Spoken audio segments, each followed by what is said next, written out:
Hola, ¿qué tal? Soy Leonardo Proaño y el día de hoy les voy a presentar la farmacología de las enfermedades tiroideas. ¿Qué es lo que vamos a ver en esta presentación? Bueno, inicialmente les voy a presentar cuáles son los resultados de aprendizaje que ustedes deben de obtener de esta ponencia, para después hablar un poco sobre la fisiología tiroidea y por supuesto las enfermedades tiroideas. De esta manera entenderemos mejor cuál es la farmacología tiroidea y al final realizaremos una muy breve recapitulación. ¿Cuáles son los resultados de aprendizaje que ustedes se tienen que llevar a casa? Bueno, deben de ser capaces de reconocer cuáles son los fármacos que se utilizan en estas enfermedades, reconocer cuáles son los blancos farmacológicos, los mecanismos de acción, así como algunas reacciones adversas y, por supuesto, conocer algunas entidades clínicas en las que el uso de estos fármacos no está indicado. Antes de comenzar a hablar sobre la fisiología tiroidea, me gustaría realizar un pequeño paréntesis. Recordemos que a lo largo de esta presentación encontraremos imágenes como esta. Estas imágenes tienen el objetivo de funcionar como mnemotecnias visuales. En este caso, cuando ustedes vean la imagen de un escudo, deberán de pensar en la glándula tiroides, debido a que esta tiene esta forma. Una vez que ya se mencionó esto, podemos empezar a hablar sobre la fisiología tiroidea. Muy bien.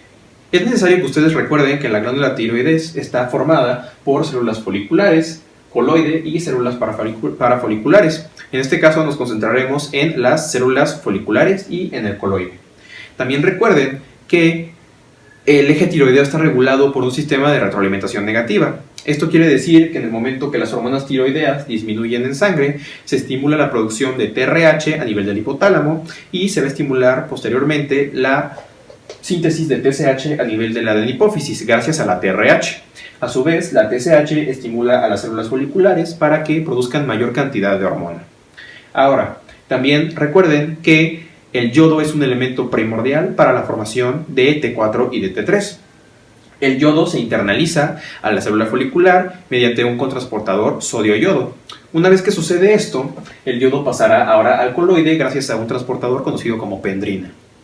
Una vez que el yodo se encuentra dentro del coloide, se va a unir a la tirosina, un aminoácido que se encuentra en la molécula de tiroglobulina gracias a una enzima conocida como la peroxidasa tiroidea. Este proceso se conoce como organificación. Una vez que este proceso se lleva a cabo, se permite la formación de monoyodotirosina y diyodotirosina y la molécula de tiroglobulina será internalizada a la célula folicular. Una vez que sucede esto, la monoyodotirosina y la diyodotirosina van a formar las hormonas tiroideas, T4 y T3. Recuerden que T4 es la hormona que se encuentra en mayor cantidad, sin embargo T3 es la hormona que tiene mayor acción periférica. Para poder liberar estas hormonas es necesario que los lisosomas actúen sobre la molécula de tiroglobulina, permitiendo así que estos salgan de la célula y se dirijan hacia el torrente sanguíneo. Ahora, ¿qué pasa a nivel periférico? Bueno, recordemos que la mayoría de las hormonas estará unida a proteínas, hasta en un 99%. Sin embargo, el porcentaje restante es capaz de ser internalizada en tejidos periféricos mediante difusión facilitada y difusión simple. Una vez que sucede esto, la T4 deberá de ser convertida a T3 para que tenga mayor acción. Esto es posible gracias a una enzima conocida como la desyodasa periférica, la cual se encarga de eliminar un yodo y cambiar T4 por T3. De esta manera, y una vez que sucedieron todos estos pasos, las hormonas tiroideas son internalizadas en el núcleo y se unen al receptor de hormona tiroidea, el cual va a estimular a su vez la transcripción de genes y estimula el metabolismo celular y por supuesto también va a aumentar la producción de proteínas. Esto es a nivel molecular, pero ¿qué sucede a nivel sistémico? Bueno, para exponer lo que sucede a nivel sistémico tenemos esta mnemotecnia muy buena conocida como la mnemotecnia de las 6 Bs. La primera B es Brain Maturation. Esto quiere decir que el sistema nervioso central necesita de las hormonas tiroideas para su correcto funcionamiento y maduración. Beta Adrenergic Effects. Sabemos que las hormonas tiroideas producen un aumento de la frecuencia cardíaca, en el gasto cardíaco, en la contractilidad del corazón y en el flujo sanguíneo corporal. Bone Growth. Aumenta el crecimiento óseo. Breakdown Lipids. Aumenta la lipólisis. Basal Metabolic Rate. Aumenta el gasto metabólico basal. Y por último, Blood Sugar. Sabemos que va a aumentar la glicemia gracias a que se activan vías gluconeogénicas y glucogenólicas. Todos estos procesos es importante que ustedes los tengan en mente, ya que van a permitir que ustedes entiendan de manera adecuada en dónde funcionan los fármacos que están dirigidos hacia la tiroides y en qué ocasiones los vamos a dar. Ahora que conocemos más sobre la fisiología tiroidea, podemos hablar sobre la clínica de las enfermedades tiroideas. Ustedes no es necesario que conozcan la fisiopatología a fondo en este momento. Sin embargo, sí es importante que sepan reconocer algunos síntomas del hipertiroidismo y del hipotiroidismo. No es necesario que los memoricen. Si ustedes entienden de manera adecuada la fisiología tiroidea, pueden inferir tanto signos como síntomas. En el hipertiroidismo, lo que sucede es que hay un aumento en la función de esta glándula. Por lo tanto, los pacientes van a presentar intolerancia al calor, disminución en el peso, aumento en el apetito, pueden llegar a presentar temblor distal, pueden presentar taquicardia, pueden presentar también arritmias, pueden llegar a presentar nerviosismo e irritabilidad.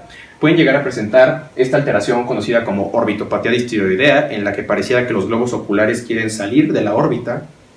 Y, por el contrario, los pacientes con hipotiroidismo van a presentar aumento en el peso, intolerancia al frío, disminución en el apetito, pueden llegar a presentar edema, estreñimiento, pueden llegar a sentir fatiga, letargo, e incluso si la afección es muy grave, pueden llegar a presentar dolor muscular y también pueden llegar a presentar alteraciones del sistema nervioso central, como alteraciones en la memoria.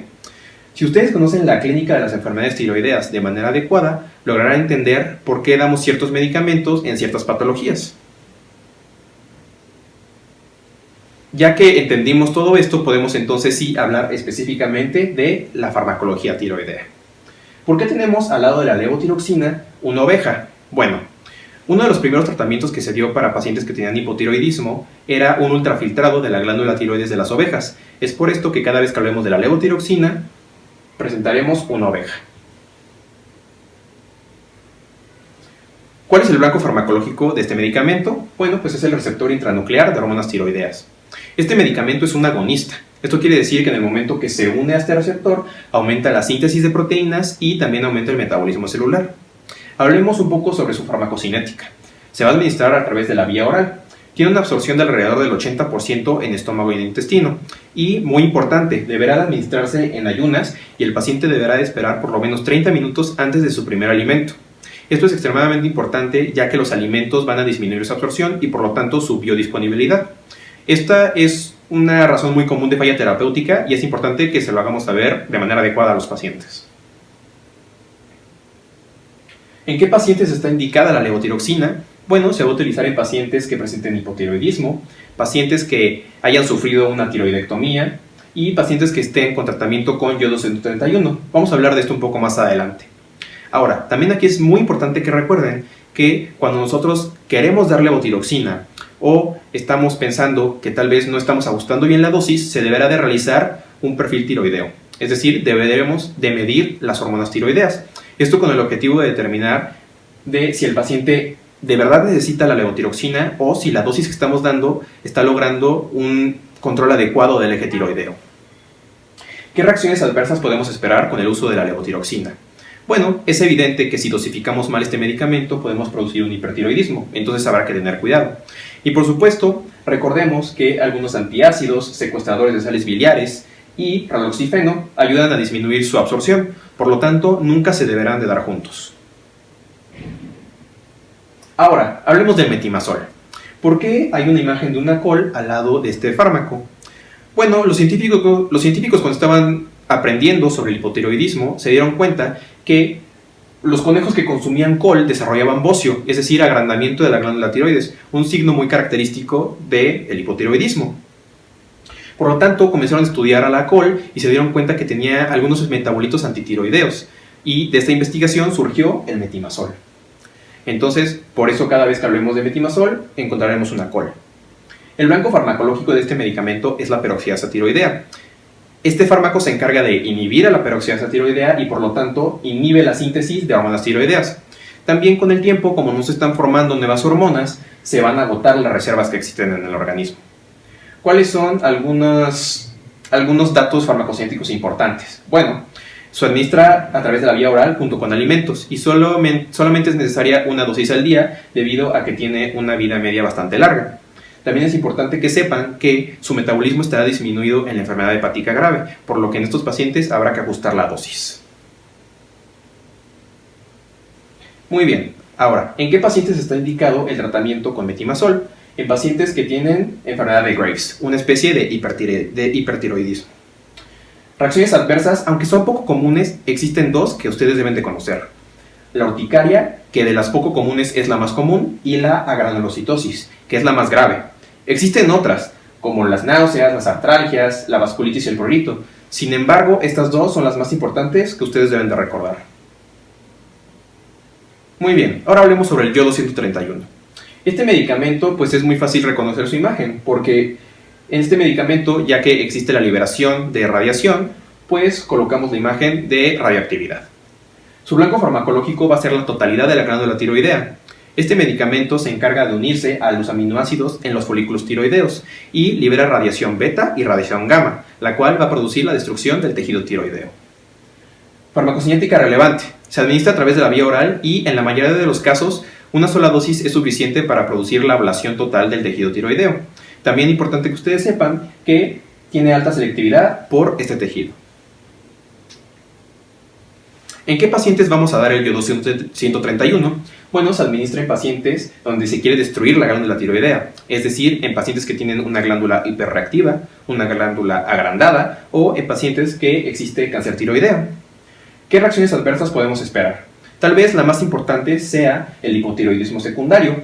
Por supuesto, es obvio que si estamos destruyendo el tejido tiroideo, se produzca un hipotiroidismo. Y es aquí donde entra el tratamiento con levotiroxina, ya que deberemos de dar hormona exógena si no estamos produciendo hormona endógena.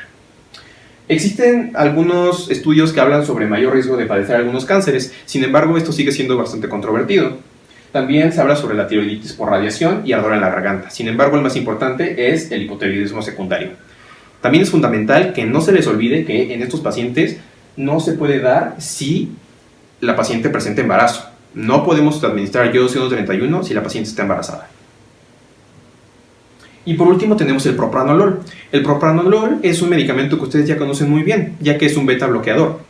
En este caso, pues es muy fácil reconocer la imagen de un corazón con el medicamento que estamos hablando. El propranolol es un antagonista competitivo, no selectivo, de los receptores beta 1 y beta 2. Esto quiere decir que actúa tanto a nivel de los receptores beta 1 como beta 2. Y en este caso se utilizará para reducir la sintomatología producida por el hipertiroidismo. Farmacocinética relevante. Se administra a través de la vía oral y se recomienda que sea con alimentos, ya que estos aumentan su absorción. También sufre metabolismo de primer paso y se unen un 90% a las proteínas del plasma. ¿En qué pacientes vamos a dar propranolol? Bueno, por supuesto existen otras indicaciones, pero en este caso recordemos que se dará en pacientes que tienen hipertiroidismo para tratar la sintomatología. ¿Qué reacciones adversas podemos esperar? Bueno, como cualquier otro beta bloqueador puede llegar a producir hipotensión y bradicardia. Sin embargo, el propranolol nos puede llegar a producir dificultad para dormir y parestesias. Muy bien, chicos, hemos llegado al final y es momento de recapitular todo lo que vimos. Recordemos que la glándula tiroides es una glándula muy importante para la regulación de todo el metabolismo corporal. Y cuando deja de funcionar, ya sea por un aumento en la función o una disminución en la función, se van a producir los signos y síntomas característicos de las enfermedades tiroideas. La levotiroxina, recordemos, es un medicamento agonista de los receptores de hormonas tiroideas intranucleares y esto va a fomentar que se produzca síntesis de proteínas y aumento en el metabolismo celular. Se deberá de administrar a través de la vía oral y deberá de administrarse en ayuno. Este medicamento se utiliza en pacientes que tienen hipotiroidismo, que sufrieron tiroidectomía o que están con tratamiento con yodo 131 y el efecto adverso más importante es el hipertiroidismo. Ahora hablemos sobre el metimazol. Recordemos que este medicamento es un inhibidor de la peroxidasa tiroidea, por lo tanto inhibe la síntesis de las hormonas tiroideas. Se deberá de administrar a través de la vía oral y se debe tener mucho cuidado en pacientes que tienen hepatopatía grave, ya que, como su metabolismo está reducido, puede acumularse. El metimazol está indicado en pacientes que tienen enfermedad de Graves, un tipo de hipertiroidismo, y deberemos tener cuidado con la urticaria y la granulocitosis que pueden llegar a producir. El yodo 131 es un medicamento que ataca a la totalidad de la glándula tiroidea. Este medicamento libera radiación beta y gamma, destruyendo el tejido de esta glándula. Se administra a través de la vía oral y una sola dosis es suficiente. Recordemos que el yodo 131 se va a administrar en pacientes que necesitan destrucción de la glándula tiroidea. es decir, que tienen una glándula hiperreactiva, una glándula agrandada o una glándula con cáncer. Y el efecto adverso más importante es el hipotiroidismo secundario. Y por último, el propranolol. Recordemos, es un beta bloqueador no selectivo y en este caso el propranolol se va a administrar para disminuir la sintomatología del hipertiroidismo. Se administra a través de la vía oral y además se une en un 90% a proteínas. Bueno chicos, por mi parte eso sería todo. Aquí están las referencias y espero que les haya servido esta presentación. Sin embargo, espero que les guste la actividad que una amiga y yo les preparamos con mucho gusto. Muchas gracias y nos vemos pronto.